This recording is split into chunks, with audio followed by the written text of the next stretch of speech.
অভিষেক বন্দ্যোপাধ্যায়ের আত্মসহায়ক সুমিত রায়ের 4টি এফআইআর মামলার শুনানি আপাতত মুলতবি রাখল কলকাতা হাইকোর্ট। আপাতত সুমিত রায়ের বিরুদ্ধে কোনো পদক্ষেপ নয়, মৌখিক পর্যবেক্ষণ আদালতের।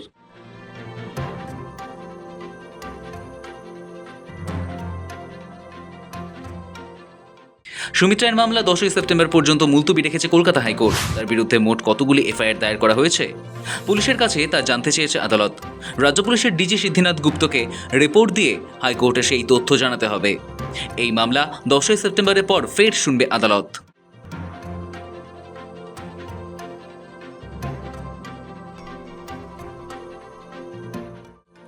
চাকরি এবং জমি দুর্নীতির অভিযোগের দায়ের হওয়া এফআইআরকে চ্যালেঞ্জ করে হাইকোর্টে দ্বারস্থ হয়েছিলেন সুমিত রায়। চাকরির মামলাটিতে আদালত তাকে রক্ষা কবচ দেয়, কিন্তু জমি দুর্নীতির মামলায় রক্ষা কবচের আবেদন খারিজ হয়ে যায়। সেই সিদ্ধান্তকে চ্যালেঞ্জ করে সুমিত রায় সুপ্রিম কোর্টে গিয়েছিলেন, সাময়িক রক্ষা কবচও পেয়েছেন।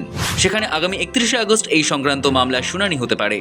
তার মধ্যেই তার বিরুদ্ধে আরও এফআইআর দায়ের হয়েছে বলে আদালতে জানান সুমিতের আইনজীবী। সেগুলিকে চ্যালেঞ্জ করে এবং রক্ষা কবচে অভিষেকের আত্মসহায়ক ফের হাইকোর্টের দৃষ্টি আকর্ষণ করেছিলেন। সোমবার বিচারপতি সৌগত ভট্টাচার্যের বেঞ্চে সুমিতের মামলাটির শুনানি ছিল। আদালত মৌখিকভাবে জানায় 10ই সেপ্টেম্বর পর্যন্ত এই মামলা মুলতবি থাকবে। তার মধ্যে সুমিত রায়ের বিরুদ্ধে পুলিশ কোনো কড়া পদক্ষেপ করতে পারবে না। সুপ্রিম কোর্টের নির্দেশ দেখার পর এই বিষয়ে হাইকোর্ট প্রয়োজনীয় সিদ্ধান্ত নেবে। তার মধ্যে পুলিশ কোনো পদক্ষেপ করলে আদালতের দৃষ্টি আকর্ষণ করতে পারবেন সুমিত। তার আইনজীবী জানান, সুমিত তদন্তে সহযোগিতা করছেন। মোট 8 বার তদন্তকারী সংস্থার দপ্তরে হাজিরা দিয়েছেন। গত 5ই জুন তার বিরুদ্ধে প্রথম এফআইআর হয়েছিল, দ্বিতীয়টি হয় 16ই জুন। তারপরে আরও এফআইআর হয়েছে। মামলা দায়ের করেই চলেছে রাজ্য সরকার।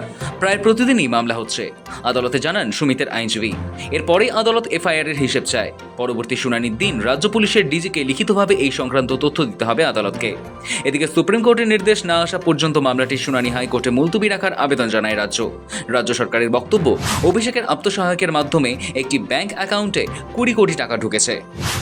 একাধিক অভিযোগ তার বিরুদ্ধে রয়েছে। 31শে আগস্টের পর মামলার শুনানি হোক, আর্জি জানান রাজদীপ। তারপরেই আদালত মামলাটি 10ই সেপ্টেম্বর পর্যন্ত মুলতবি করে দেয়।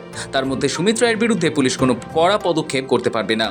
সুপ্রিম কোর্টের নির্দেশ দেখার পর এ বিষয়ে হাইকোর্ট প্রয়োজনীয় সিদ্ধান্ত নেবে। তার মধ্যে পুলিশ কোনো পদক্ষেপ করলে আদালতের দৃষ্টি আকর্ষণ করতে পারবেন সুমিত রায়। সৌভিক চ্যানেলের রিপোর্ট, সময়, কলকাতা।